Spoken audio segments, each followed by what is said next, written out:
Wonderful. Welcome to Mosaic Monday, everyone.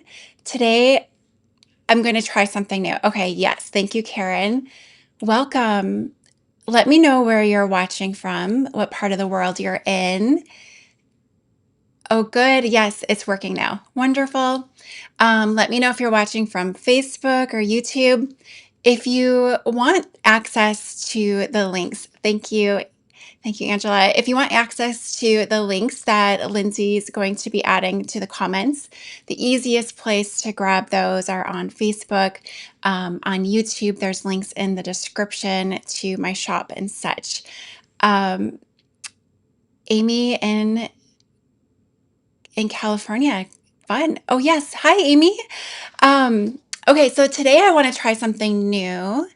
Oh, Deborah St. Paul, yes, nice to see you here. I'm going to do a tesserae matchup. So I'll get into that in a bit. But let's see, Chicago, Virginia, very fun. If you're new here, we have a free guide of all my supplies, all my go-tos of tools, adhesives, supplies for beads and tile and such are all listed in there. So you can get that in the links. And let's see, I'm pretty sure Lindsay's on Facebook. Lindsay, are you on Facebook? And Lindsay will be there to welcome you all and answer questions, provide links. But if you even comment supplies in Facebook, it'll send you a direct DM with the link to download that freebie guide. Okay, what else? So in the past Mosaic Mondays, I've been doing these make-along projects where we've been walking through a little bit of my process. And if you've enjoyed that and you'd like to go deeper, I recommend my membership. That's where we do deep dives into techniques, specific materials, resources, and that's where I really go into much more detail in my process and in the materials I'm using. Today, I'm not going to be working on anything specific. I'm going to be breaking down a palette of materials for a mosaic. So I've curated a special collection around a specific plate pattern. And that's usually how I will come around a design, especially if I am using vintage china, is that, oh, Robin, I'm so sorry to hear that your son is evacuating for a fire. Oh, Robin, I'm so sorry. I'm so glad you're here, though. Yes, keep me posted.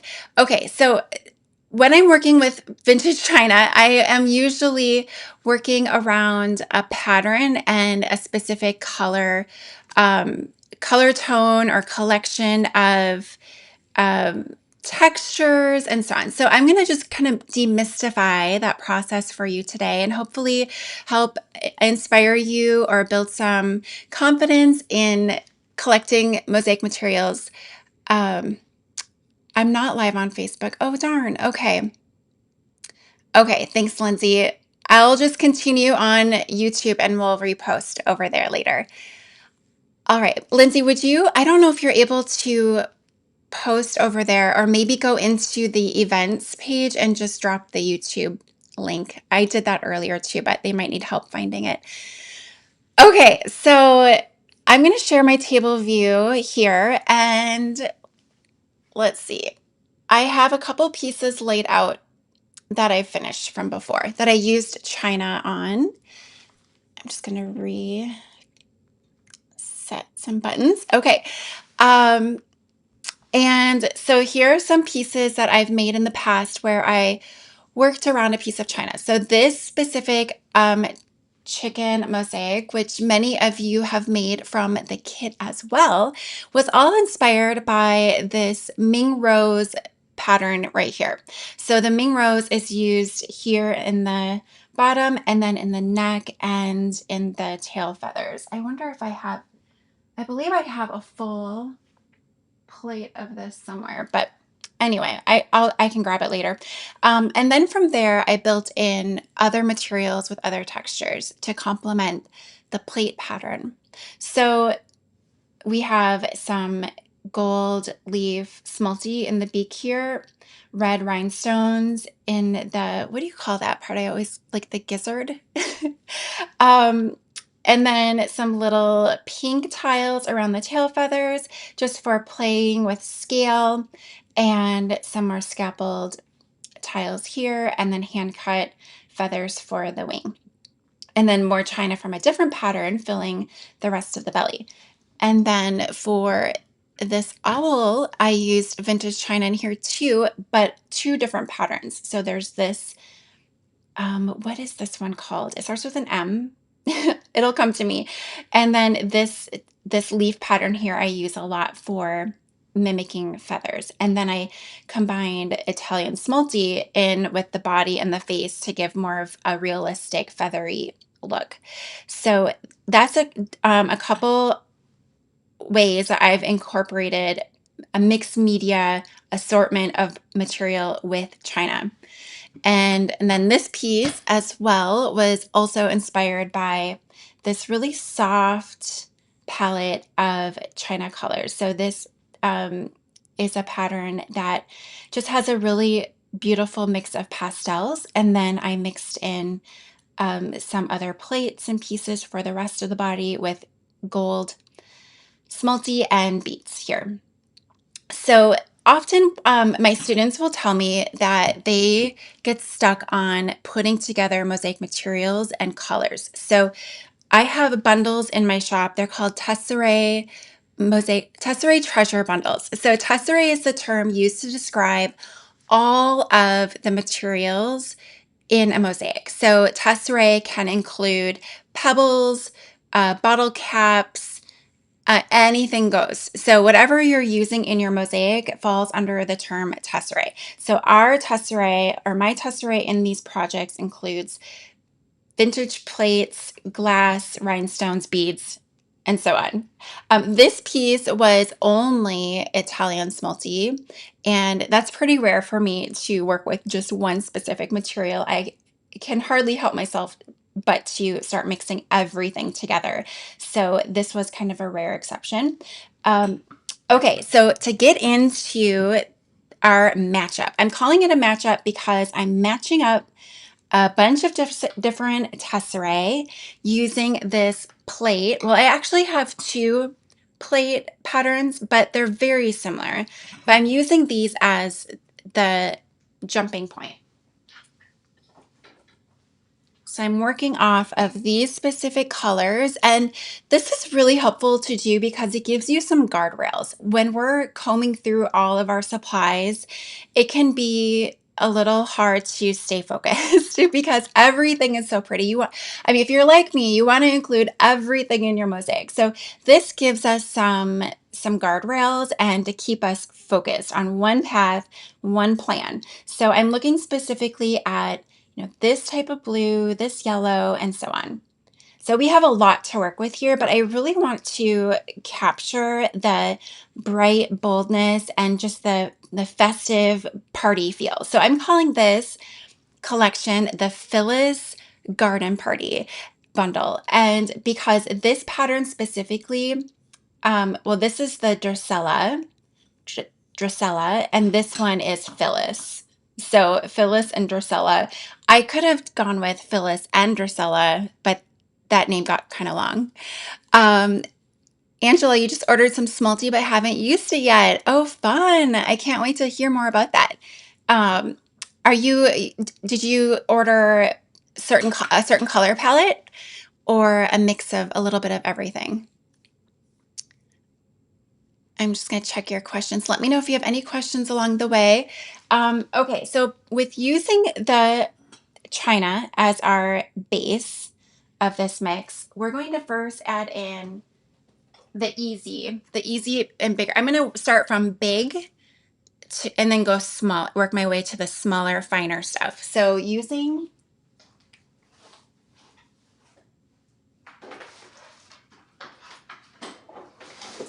oh dear, hold 1 second. I have an avalanche of supplies happening here. Okay, scooting this table. I almost had a big a big collapse. Okay, so we're going to work from our biggest pieces and go smaller. So starting with the next smaller tile. Oh, Angela, you ordered a variation of blues for a blue jay. Yes. Oh, that sounds beautiful. Yeah, what's nice about Smelty is that you can get that beautiful gradation, and which works so well for when you're working on animals and you want to capture the body and the shift in the fur and feathers. Okay, so this tile I love. And so I really enjoy working with vintage supplies, but I also mix in more commercial material too.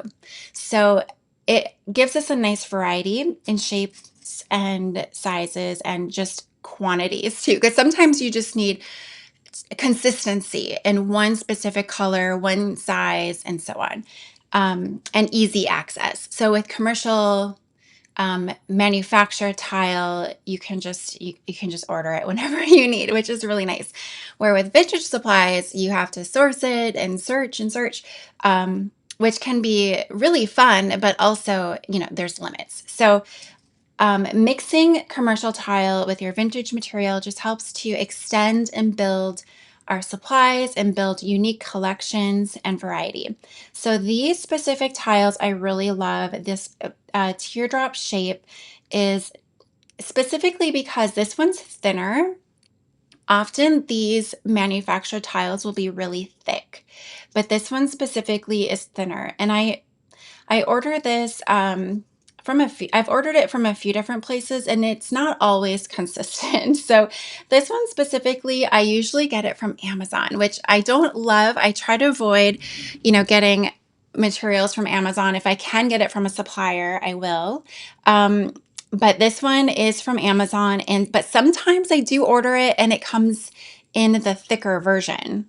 So I don't always love that, but usually it's pretty consistent that it comes this way. So this color, this green specifically, is just really great. I love this green. And so it comes in there's 3 different sizes. So there's a small and a medium and a large. So this is really fun when you're creating. You can even swap this out for feathers. I've seen people do that in my chicken. Where did she go? These feathers are a little tricky for cutting, so I've seen people swap in these for the feathers instead. And even with having a few different sizes to work with, that works really well. And you can still alter them and cut them into different shapes. So you don't have to use them as they are, because that can look a little too repetitive or too perfect, too matchy. So you could alter them by just simply cutting and reshaping the teardrop a little bit on the bottom. You can also use them to create a really beautiful scallop. So like in here, that's what I did here, is just cut off the bottom. And then you can save this other side for something later. Maybe that could be a flower with just the scalloped portion cut off, and then you save this part for a flower in another project. Okay, so I'm going to try to keep my match-up organized as we go, because it's going to get crowded here. There's a lot coming. All right, and I like to be able to see all of the patterns. So I'm going to keep these facing out, and then I'm going to put these tiles here. And when I spill out my tiles, I also flip them so I can see the color, because sometimes the back can kind of drown out the colors that you're trying to build. All right, so there's one tile. And then here's the other tile that I'm adding to this bundle. So this one's a little bit thicker, you can see. This is probably this one's a 3mm, and this one I would say is a 4mm. So it's just slightly thicker, which isn't that big of a deal, but when you're working on a smaller scale, every little bit of depth that you're pressing into your adhesive can impact the materials around them. So if you're the thinner your material, the easier it is just to get everything to settle in next to each other without disrupting the pattern. So these are a little bit thicker, but I love this blue, how it works with the blue in the plate. So it's just a really good match. So I'm going to go with that. This blue is a little bit more of a true kind of dustier blue than what I normally tend to lean towards more of the aqua blues. So I'm trying to stay focused and not go into my default setting of the aqua blues. And sometimes I have to comb through my first picks and edit. The first pack of your Smalty was so small, Angela. Yes, yeah. That's something that's hard to know when you're ordering mosaic supplies is quantities and sizes too. It can be really confusing, especially when we're ordering beads and rhinestones, and even tile.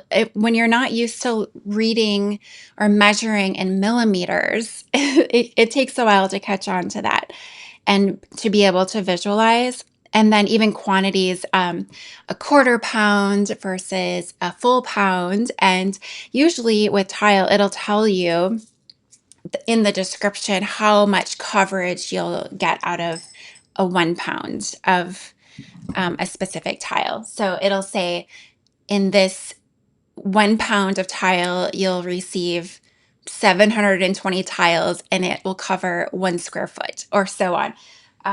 And so it's just a lot of math actually. And I think artists are good at doing math. I mean, not to generalize, but I took math a few times in college and I ended up sticking with, I did best with this class called Excursions in Math. Excursions in Math, yes. And my husband, he's an engineer and very good at calculus and all those math classes. And he thought it was kind of funny, the excursions in math, but when I got into the class, it was a lot of math problems, and it was the only math class I felt really like good at, confident in, and it was just walking through math problems and visualizing. And I feel like when I'm breaking down little math formulas of converting millimeters and square footage and all of that for these materials, it takes me back to that class. I feel like that class was meant to be. So I'm still having excursions in math in my mosaic life. Anyone else finding their math wins in their artwork?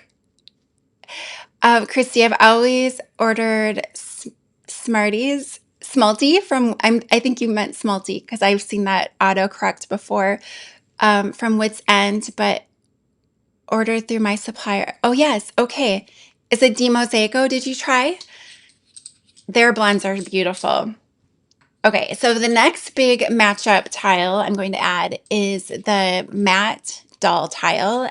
And this has a really vibrant orange. Their orange, the brightest orange, used to be more of this actual like ceramic porcelain feel, but now it has more of a glass body to it, which is really interesting. It's kind of a mix between a ceramic and glass. I'm not really sure how to describe that.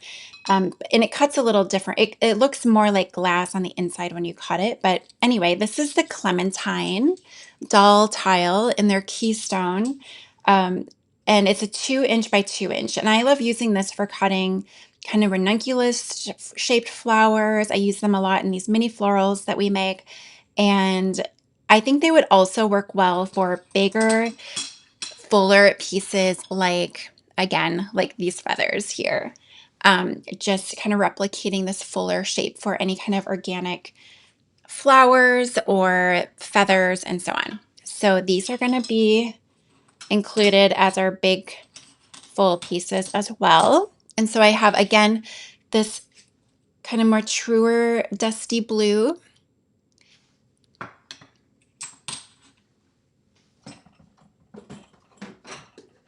Okay, I think that's all of our tiles. So this brings in a little bit of the matte and ceramic. And when I look at these other shapes here too, I always think about how can I alter these. So I would likely, if I were to use this shape, I would likely cut it in half and work it in to a scallop like pattern or stack it with a line of some other materials. So I'll demonstrate that later.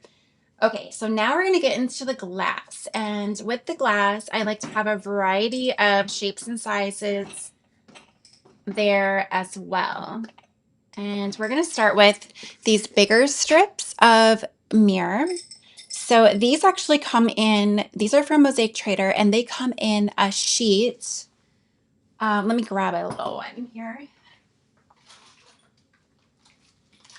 This one's kind of old and crumpled, but it comes on a sheet like this, and it's all sticky, and you have to peel them off individually.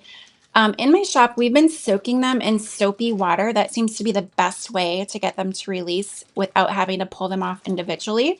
But you can buy blends like this, which is really nice because then you get, it's kind of like a pre-made assortment ready to go. So you can mix and match or just use them individually. But there's one blend that has this nice dark kind of rusty orange, which is really nice. So when I'm putting together a palette, I like to have my really dark saturated colors and then my lightest colors. So we have a lot of dark colors right now, but we're going to bring in some lights later. So this is another dark and saturated color, and it also brings in a little texture. Oh, that's a dark brown. Okay, so this also brings in a little bit of texture. You can see in the mirror there's that kind of rippled look. And yes, Robin, these are from Mosaic Trader, and they're in the Netherlands, but they ship really fast. And they will let you know how to maximize your order for the weight for shipping. And I do see a lot of Etsy sellers carry their products too. There's a lot of mosaic suppliers on Etsy. Okay, so here is our mirror. So I always include a little bit of mirror. Well, not always, but I try to include a little bit of mirror, and that's the mirror. And then I also like to have, oh wait, I have one more mirror actually. So we're gonna add this green, this spring green. I love this too. This is also Mosaic Trader. And we're gonna sprinkle a little bit of this in here. Actually, I'll put it over here so I can see those colors. All right.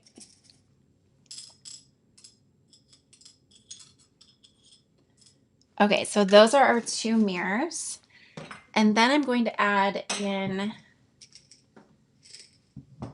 some iridescent glass. So I try to add, when I'm using tiles, I like to have a variety of shapes and sizes. So we have two in a large penny. These are the penny rounds, and a smaller square, because when you're building patterns in a mosaic, it's really helpful to have a variety of shapes and sizes.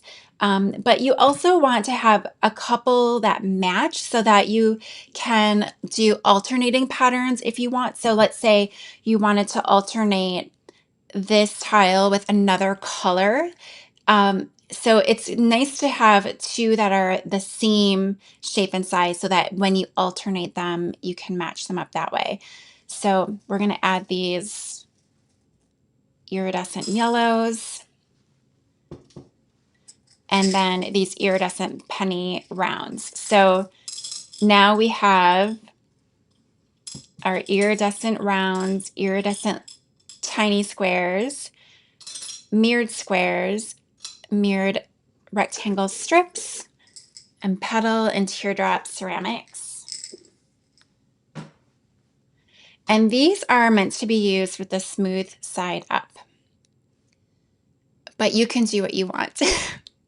My daughter, kids just love to use the bumpy side up, but they're meant to be the smooth side up. They don't like it when you tell them that. I've had a little experience. I just have to stay out of the way and let mosaics be. Okay, so with the stained glass, we're going to add pink. So this pink is really a cool pink. It has a little bit of like blue to it. Can you see the blue? And this pink here is a really kind of a cool toned pink as well. So this works great together. So we're going to put that pink in. And then this blue is from Mosaics by Maria, and I love her. Oh, you like the bumpy side too, Angela? Okay. All right. I'm going to try to embrace the bumpy side. Okay, this is kind of like a cornflower iridescent stained glass blue from Mosaics by Maria. These are her skinnies, which are some of my favorites. So I usually have her skinnies in every color she offers because they come in handy. They always come in handy, and it's just a really unique shape that fits so many sizes of mosaics. So we're going to definitely have some of these in here. And this one, this color bridges, there's a little bit of a purple in here. Where is that purple? It's in this one. It's a little bit of a purple. And then, so in the iridescent glimmers, you can pick up a little bit of that dark purple. And it looks really good with that blue too. All right, so there's that. And then I also have some of this iridescent glass tile. This is really old. Some of the tile I bought when I first started making mosaics, and it's blue, but it has a little bit of some gray to it. It's just like a cloudy gray blue. And this is really nice too because it's not so bright and bold, and it balances out everything else. You can tell it's old because I have some little remnants of pieces that didn't work. Okay, so I'm going to put those in there. I think this is this the Sea Cheese? There's a brand called Sea Cheese tile. I think that's what this one is. The girls at my shop labeled all of our jars this way to match up with the colors they were putting inside. And I've mixed them. I've ruined the system. I've mixed them all up. Amy, you have that blue. Is it the cornflower blue? Yeah, I think everyone should have this one. Okay, and then this orange is lovely too because there's a lot of variation. This one's a Mosaic Trader, and there's just some variation within the tile itself. So even if you don't like one side, you can flip it over and check out the other side, and it's a little different. So that's always nice because then you have some variety to work with in your supplies. And then it also keeps your mosaic from looking so flat and heavy when you have a little variation throughout your pieces of the tile themselves. Okay, so I think that's all of, yes, that's all of the tiles. So this is everything for commercial manufacturer tile, except for, I mean, Mosaics by Maria, those are hand cut. So I wouldn't put those in the commercial. Okay, now we're going to start adding some of the beads. We're going to work our way down into the smaller materials now. And starting with this rhinestone chain. So this is a commercial rhinestone chain. I've been finding some really good ones on Amazon, and I also buy from JF Allen as well. So the price range is pretty dramatic. The ones on Amazon are very inexpensive. You can find them in my Amazon shop in the beads category, I believe, the ones that I've purchased that have worked out well. So this is a hot pink, and it looks so good with the pink in this dish. So this is a definite yes. But I do love the Percocia is the brand of the really nice rhinestone chain that JF Allen carries. Those can range by the square foot, if you price it out by the square foot, anywhere from $2 per square foot, where the Amazon ones, you can get under $1 per square foot for these. So that works out really well. I just heard a little beep, but I don't know where it's coming from. Mosaics by Maria. And And her website is linked in my guide as well. But it's mosaicsbymaria.com. Okay, so next, after the rhinestone chain, I'm going to add in some of these beads, or these I'm going to move these because they just seem like they're out of place in that spot. I'll fill that with something else. Okay, and then these beads have been really popular since I used them in that little tulip recently, and they work really well for this palette too, that blue together. So I'm going to add some of these. Let's see.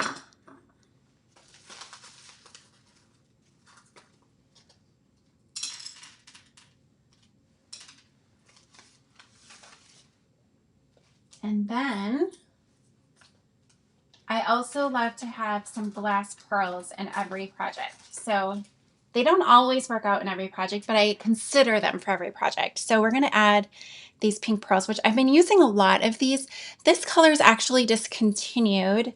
They had a pink cream, it's called, and then there's a pink salmon. This is a check glass bead, and I think this is the 4mm. I usually get the 4 and the 3mm. So this is the 4 and this is the 3. You can see the difference in the sizes. But it's really nice to have a few different sizes to work with. And I also do like using the 2mm too. Those are quite a bit smaller. But every batch that you get will have a slight variation in color. So the dye lots can vary. And also, if you are buying from a vendor on eBay, if it's an old stock, they can fade a little bit. So this one I got from eBay, and you can see there's a little bit of variation. I'm not sure if it's picking up in the video, but I can see there's a little variation, especially in these two are looking a little bit lighter than this one. But that's okay. I mean, it all works out in your piece, and you can use these two together, or maybe this one's a little lighter too. I would probably set these aside and use these 3 together for a different project, and then keep the rest together for another project. And then this one is just a little bit darker. But yes, the salmon color was my favorite, and that's the one. Not sure if I have any here. That's the one we used in the tulip kit, and it's discontinued, so I've been kind of searching around for more of that. Okay, and then I also love this teardrop pink that Mosaic by Maria carries these too. So here you can see Mosaics by Maria pink mix teardrop tiles. And these are fairly inexpensive. She has lots of different sizes and colors. I use them here and there. So they work really well. Layering, they are super, super thin. So if you needed to layer them on top of a mosaic, on top of existing materials, they work great for that. So let's say I had, and even if you need to hide something, let's say you made a little mistake and you wanted to hide a spot or just blend in a seam, you can stack them on top, or even like a grout line. If a grout line looks too big, you can just glue it on top, and it is so flush, and it has such a low profile that it just blends into the mosaic without looking out of place. So I really love these for that. And these are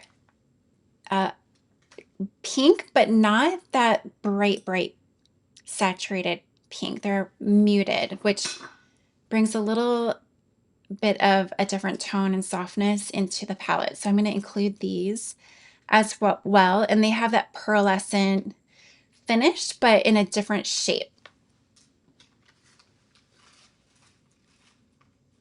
I'm working my way out off the screen almost. Let's see, I'm going to turn I have all these little buttons that you can't see that block my view. Okay, so we got those.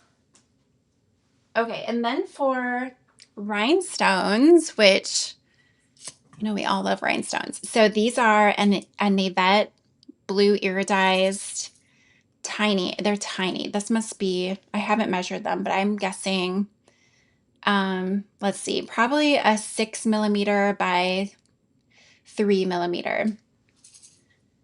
And this shape is it's called Navette, and it works really well for scallop or like fan shapes. If you're laying out a fan shape pattern, they work great for that. And then these are, I think these are a light rose pear. And I put my little paper swatch in each container so I can remember if I need to order more. So yeah, so it's a light rose, 4 millimeter by 8 millimeter Swarovski.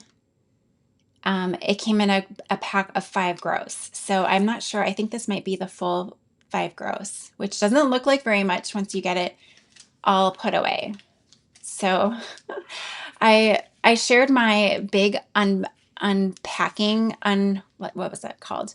The unboxing video of some rhinestones I bought in January in my membership. I think it's on YouTube as well. But most of those, believe it or not, most of those rhinestones are gone. We've used them up, and everyone has been asking, like, what are you possibly going to use all those for? But we use them a lot in our kits and our bundles. Hi, Judy. I just saw that you're here. Oh, good. Hello, Marissa. I'm so glad you're here too.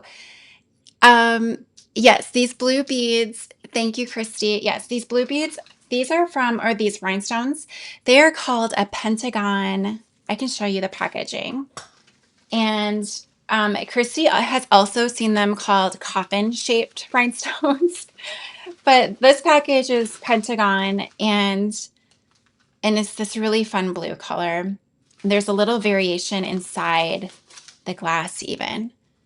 And so, yes, I came across these at CJS sales in New York. The size it's a pretty generous piece. It feels more like a tile than a rhinestone. And it's an opaque glass. It is glass. It looks a little plasticky, but it's glass. And I was researching this type of rhinestone, and there's limited colors. It's kind of limited to, there's a green and a pink, blue, orange.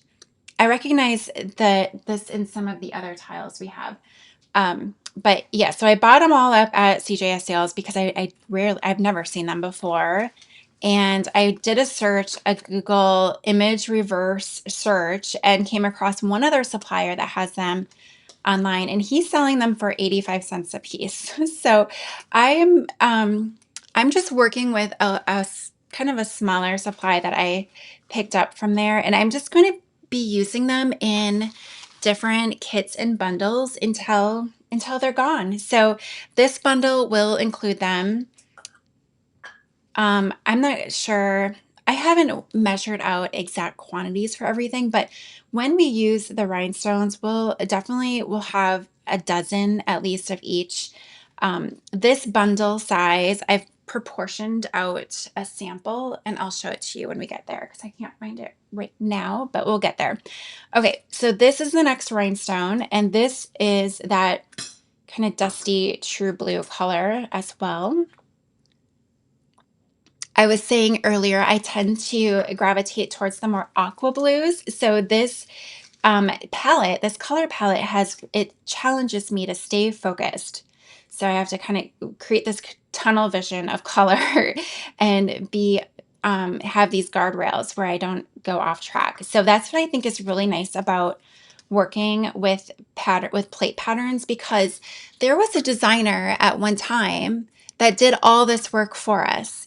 If you think about all the work that had to have gone into putting together this color palette and this mix of these different flowers and even the scale and the sizes, someone's done all this heavy lifting for us, and now we can just match and play with texture and our materials using this as our inspiration.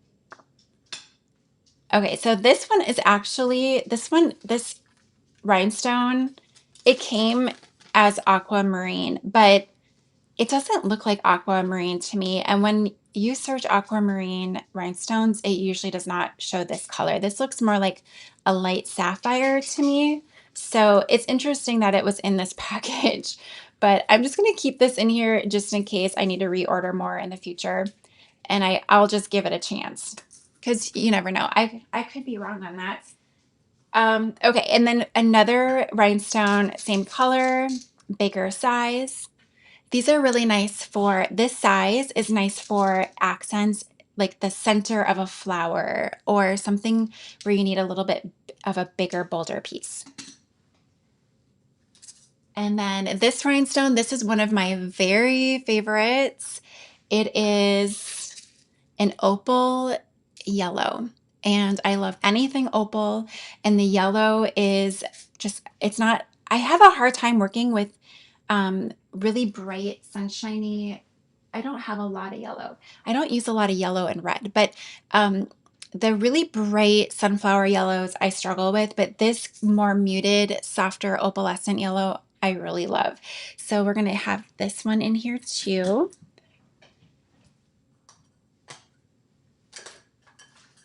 Okay, so that's all for rhinestones. And then I'm going to add in some seed beads and bugle beads. So we've worked our way down from our biggest pieces, and then we're going to add in our finest detailed pieces next.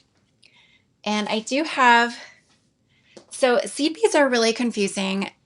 One thing that I think is a struggle for anyone starting mixed media mosaics is buying all the different materials and how to navigate the sizes. Figuring out what sizes you need can be really tricky.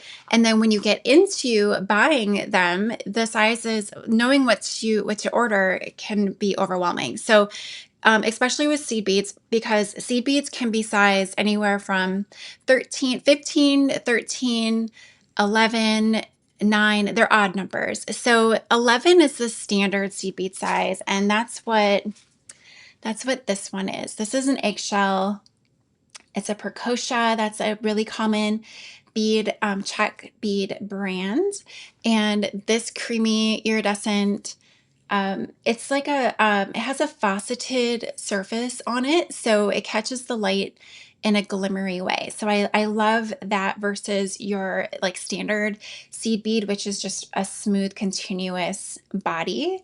And this little extra bit of cut on the surface makes it catch the light and glimmer. So, so this is a standard 11. And this is going to be our lightest color. So I like to have really dark, saturated colors and then some lights as well. So this is our light.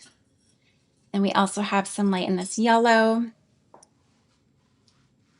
And then this seed bead, I rarely use bigger than 11, but this one is kind of nice. And I've had this in my classes, in my, I have Minneapolis studio classes about once a month. And I added these to our supplies there just to see how they would do, because sometimes these little tiny beads are they're too small for some people. So I added these, and these have been kind of popular, and they look really good too. So this is a size 9, and that can be really confusing for, at least it is for me with seed beads, because 9 is a smaller number than the standard 11, but the bead gets bigger. So it's like the numbers move opposite. So the smaller the number, the bigger the bead. And then the bigger the number, the smaller the bead. So I don't have any size 13s or 15s here. But trust me, they're a lot smaller. And I usually don't even go that small, but sometimes it's kind of fun to have. They're harder to find too. Okay, so now I'm going to add some metallic. I love having metallics in every mosaic, whether it's silver or gold. So we can often look, when you're using china as inspiration, you can see here there's a gold rim. So we can take that as a cue of what's going to work really well for this pattern. So matching up the golds is pretty easy to do and takes out some of that guesswork. So here's our metallic in a seed bead. And then I also have the metallic in a bugle bead. So this bugle bead is this is a twisted bugle bead. It has a little bit of Do you see that twist in the surface? And that catches the light in a different way too. And it's also kind of a pattern in itself, the way that it moves, the twist moves through each piece. So bugle beads can come in long lengths and shorter lengths. And I believe this is a number 3. So there's a number 2, number 3, and I think a number 5 seed bead or bugle bead length. And this is probably the most versatile length. It's not very short, not so short that it might get confused as a seed bead, but not so long that it's hard to work around curves.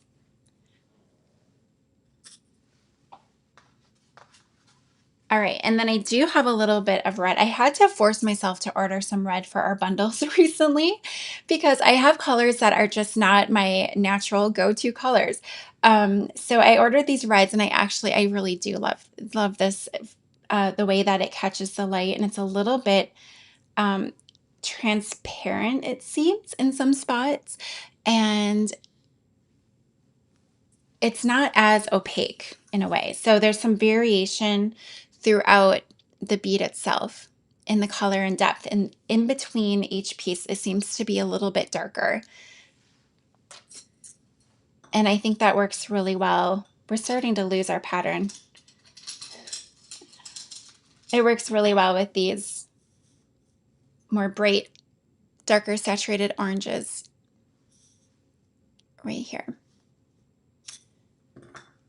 So we'll have a little bit of that red in the mix.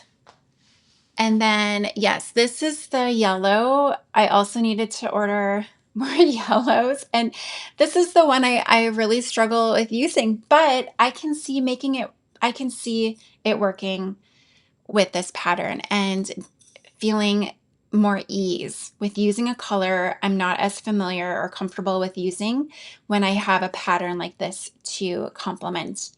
So this yellow works well. How about you guys? Tell me, what do you think about yellows? Is it easy for you to use yellow, or is there a certain color that challenges you? I think we all have them.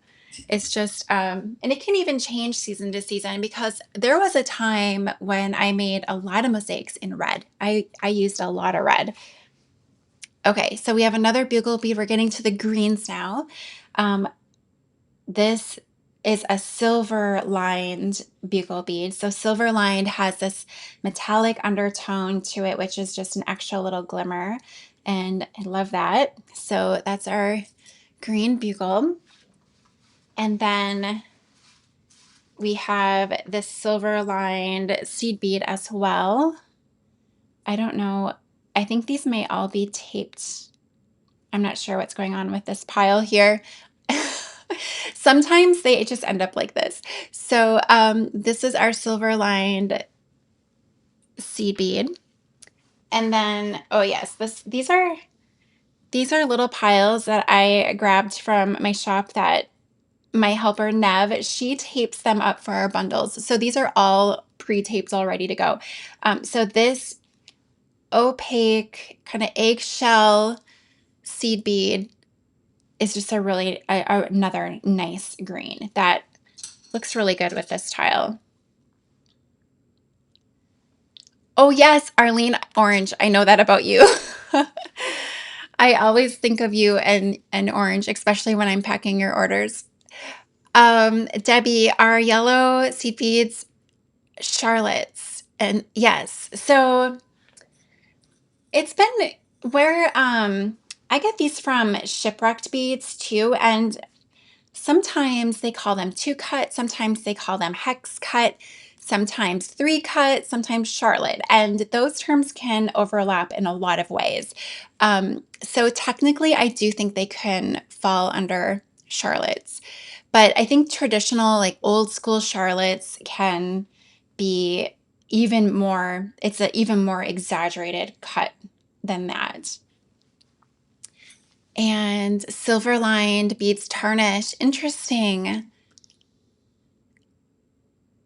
Christy, you are teaching me. Oh, I forgot I can add your comments. I forgot I could do that. You're teaching me about shades of color instead of just purple, using 2 to 3 shades of purple from lilac to grape for a big impact. Yay! Yes, And that's hard to do with mosaic materials because we cannot mix our colors like with paint. You know, artists that work in paint, um, even paper, you can layer transparencies on top of each other. But with our solid materials, we have a lot of restrictions in that way, which can be good, but also challenging. Okay, so this is I'm calling this the Phyllis Garden Party Treasure Bundle. And so we added that to the shop. Let me see, did I grab I'm gonna grab,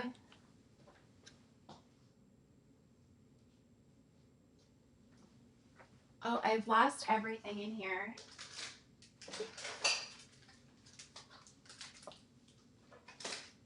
Okay, I can't find it, but I've assorted a couple bags.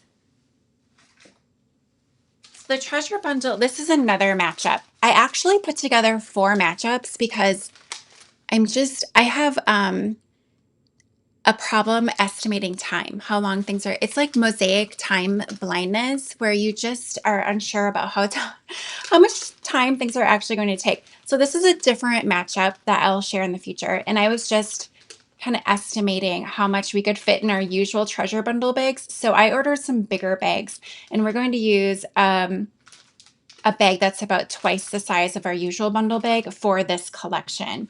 So if you order the Phyllis Treasure Bundle Mix, it'll be a certain weight. So it'll be at least 12 ounces of a variety of the tile and the ceramic and these bigger matte tiles, the glass tiles, the mirror, the beads, and the rhinestones. Everything here will be included. And we always pack up the small little ones in these little baggies within the bigger bag. So this was just kind of to get my estimate, but that's in the shop right now, and we're testing this out. But I have 3 more bundles or matchups to share in upcoming Mosaic Monday. So let me know if this has been helpful and fun. And when we were putting them together, Nev and I were both like, oh my gosh, we want to make these mosaics right now. Because it's so nice to have everything ready to go, like all the colors just ready to go, and you just know it works. Okay, so I have some frames, and I'm gonna just walk through some ideas.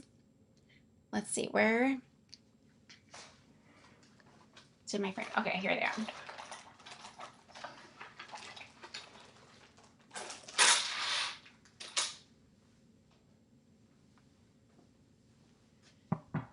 Okay, so when I look at this mix, I think bird for sure. This one would be a go-to. Butterfly would be great for this mix. Here's our little bird.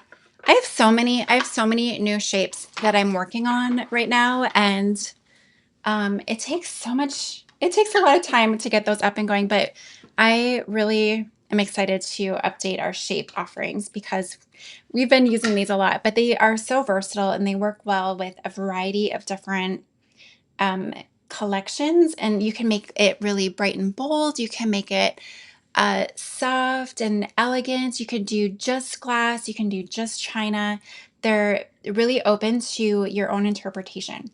But if I were working on this bird with this palette, I would probably start with one of this like enclosed little area. So I usually think about this wing as an accent, something fun to do here. And I could probably start with this rhinestone and maybe outlining that like right there. And for adhesive and all of that, I'm not going to mix any adhesive today, but if you are unfamiliar with epoxy clay, I have a couple of demos with that in our past Mosaic Monday lives, and in my classes and in the membership, we have tons of tutorials in there too. So here with these teardropped tiles, we could consider doing a little fan shape pattern here. And then I'd probably want to tuck in some of these tiny little, I'm always looking at the spaces that are created in between and then what can go in next. So I want this to be symmetrical. So I'm going to swap that out for this one. Wait, do I not have? Oh yeah, here it is. There we go. And then I could drop in these little tiny rhinestone pairs to fill in these gaps. So whenever you're creating spaces within pieces, I'm anticipating the next step. So what could fill in? And then depending on colors too, if you think, well, I've already used pink on the top, do I want to use pink again down below? Then you can easily swap one out. So maybe instead of the pink pair, you could drop in this blue navette, or it looks like there could be room for both. So maybe just creating another little pattern in the mix could be a consideration, but then it looks like it's crowding a bit. So maybe not the blue.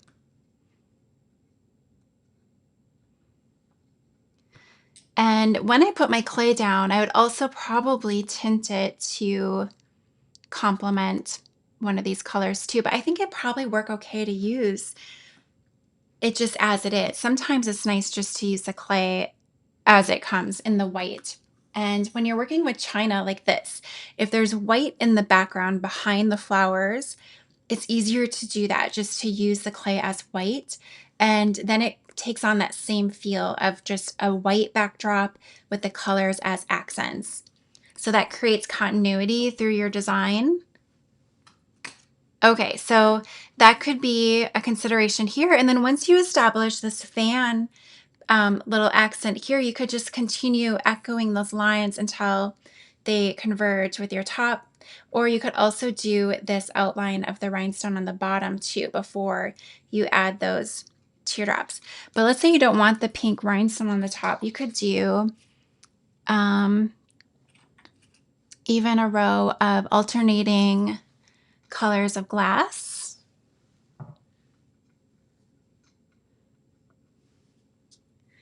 And I would cut these in half and do maybe an elongated rectangle.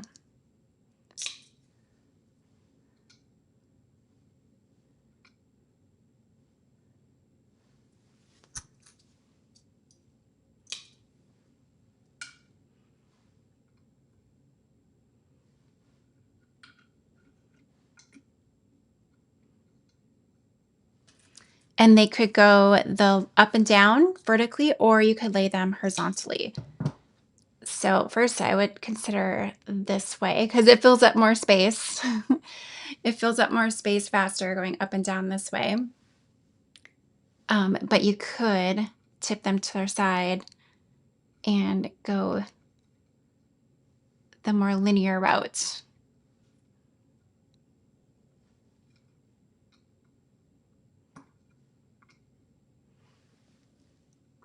That's fun too.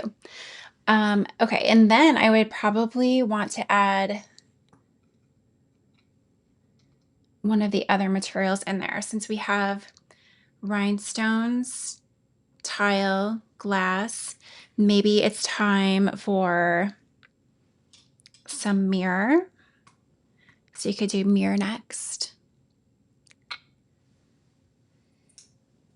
And then that's probably where you would start having a little bit. So if this line matched up and went up on the top, you'd end up having a little sliver of space to fill in the middle here. And that could be easily filled in with a patch of the pattern of the china, just a little pop of some flowers peeking out there might be fun. Okay, and then for the tail, oh, I forgot about these fun rhinestones. These could be also used in this kind of way where you have that fan shape. And this is also what we did in the tulip too. We had 5 of them in the tulip like that. So that works really well with this shape, but we could also use them as little feathers dropping down in the tail here. I just love this little stretch of space. And usually when I do this bird, I end up bringing the body up to here, and this pattern stops about here. So we could do something like this. These blues might not be, I probably wouldn't do that together. But even if you didn't use your teardrops there, you could drop a teardrop in between these pentagon rhinestones and just cut a little bit off the top to make it match up in the same size. And then that will leave a little bit of space on the bottom for a consistent row of something else. So it's really just creating patterns and the process of elimination with other materials, figuring out what works together. Even if you had to, if you're limited in materials, so let's say you have 3 of the tiny teardrops, 3 of the big ones, and 3 of the medium ones, you can still use them in a pattern like this and just work that into your pattern. So you have the smaller ones on the outer, and then you're working in towards the bigger ones in the middle, and then maybe fading out and working back to the smaller size again. So just little challenges like that. It's like little Mosaic brain teasers. Just checking your questions and comments. Looks like everyone's doing okay. All right, so then you could drop in maybe a little scalloped circle somewhere. So I love cutting these in half. These are also great for creating scalloped patterns.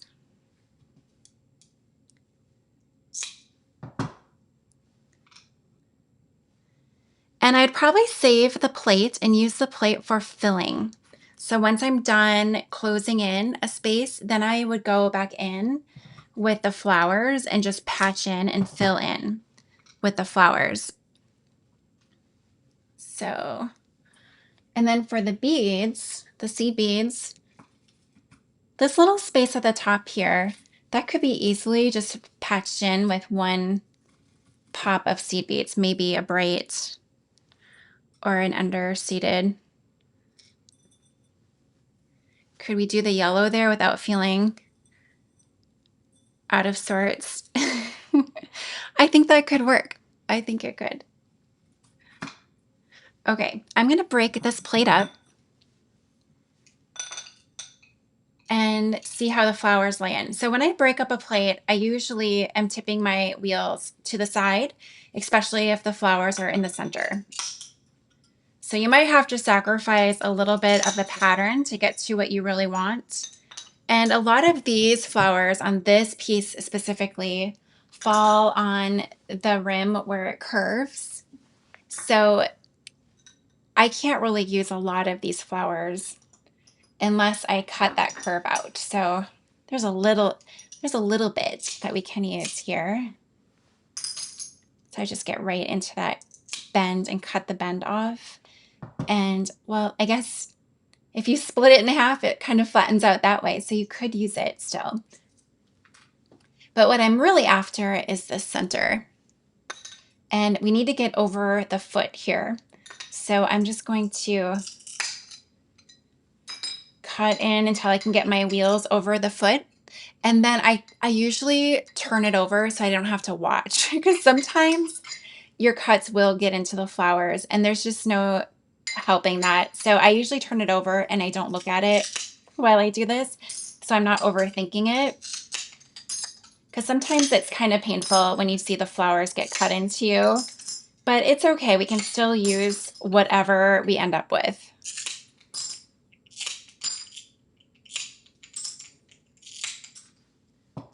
Okay, so that's our rough cut. And then I'll go in and just nibble off these sharp pieces.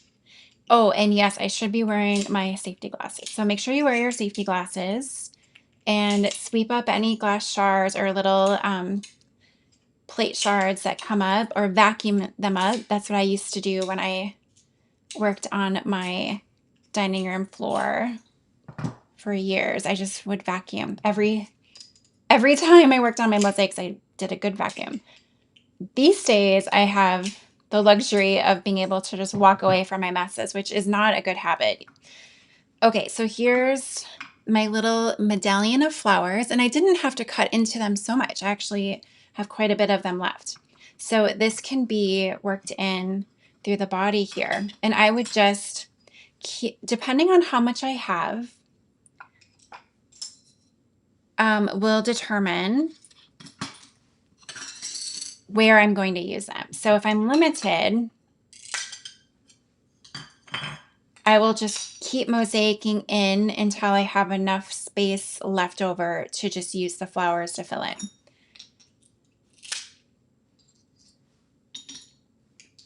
So let's say I'm just filling in a negative space like the belly here. And this is similar to how I did the chicken. So chicken, I just pieced in floral pieces to fill in that extra negative space. And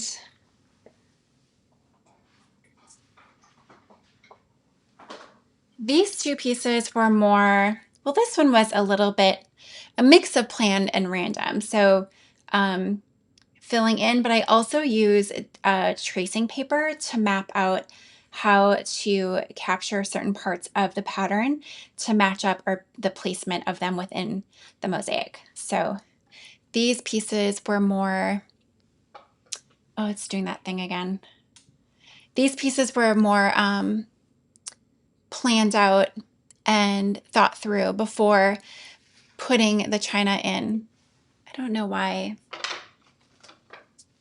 it does that. Sorry. Okay, so here's our bird right here. Come back.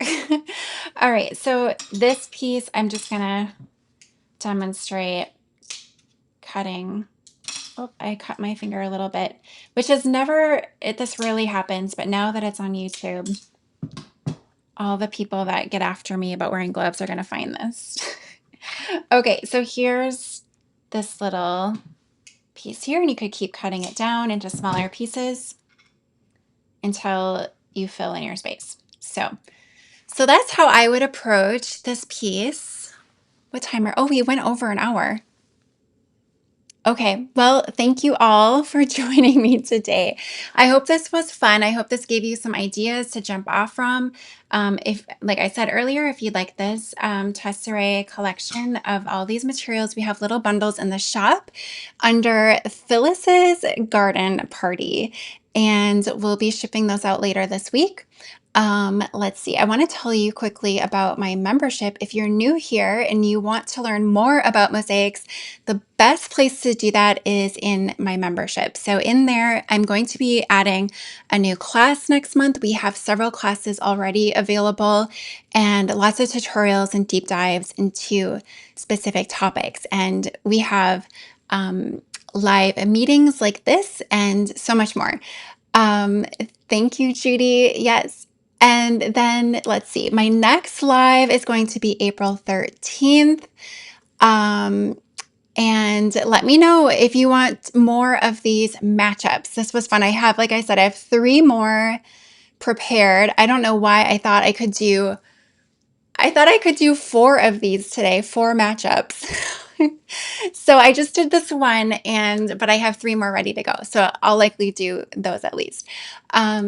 Let's see, I'm just gonna make sure I got all your questions. Can I show the tail? Oh yeah, the tail. Yes, I'll show you the tail one more time. And if anyone else has some last minute questions, let me know. Thanks, Robin. Yeah, so here's the tail. That's how I did the tail, just alternating these 2 pieces, and I cut the tops off of the little teardrops, the green teardrops. Because when I look at this shape, I'm not looking at it as, I don't see it as just a teardrop unless I'm putting it together like this. But you could even cut the center of these out right here and drop in. Look, I just can keep going. Can drop in a rhinestone like that. And you could even cut them off right here in the middle and then do seed beads around the rhinestones until they meet the petal. So many options. It just goes on and on. Thank you, Amy.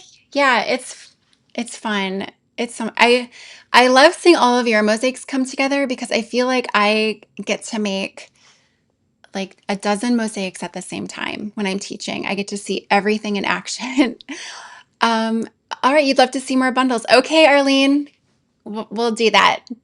All right, everyone, we'll have a great Monday and I'll see you next time. Bye. How do I turn this off? Every time. Let's see. Here we go. Okay, bye for real. Thank you, Deborah.